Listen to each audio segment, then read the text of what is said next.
The response to Israel's airstrikes this morning, which killed two high ranking Iranian officers, um, has been, well, at least the verbal response has been quite quick. Iran's reaction appears to be measured, but balancing national pride with strategic restraint. And while Iran's parliament hardliners demand a retaliatory escalation and some regional allies voice solidarity, the Iranian government has instead emphasized the resilience of its air defenses, and Tehran's statement has downplayed the attack's effectiveness, portraying it as minimal and stating that its defenses performed admirably, which appears aimed at de-escalating immediate tension, which is a positive, I suppose.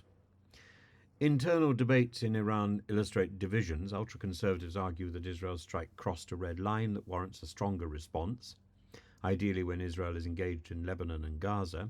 However, the prevailing stance among the reformist leaders, including President Pezeshkian, seems more diplomatic, likely influenced by both US pressure and a desire to preserve recent regional diplomatic gains with countries like Saudi Arabia and the United Arab Emirates.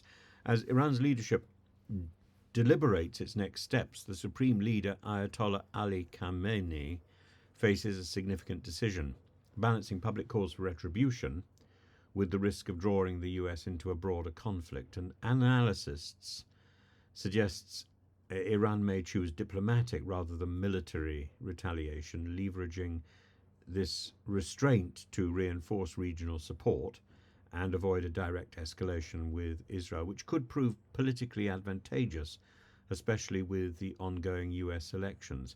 This approach, however, may be tested by demands for a stronger response from within the groups in Iran, particularly the influential hardliners, who must have an eye on the limited power of the Iranian authorities within their own country. And so, in many ways, the response to Israel is a demonstration of the internal authority of the Ayatollahs, as well as a response externally. And I think that's something.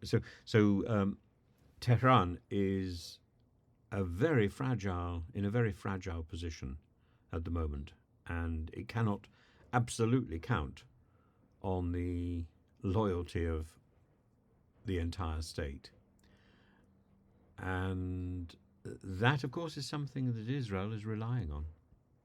There are many people, Iranians, particularly from outside Iran, expatriates, who will be celebrating Israel's attack.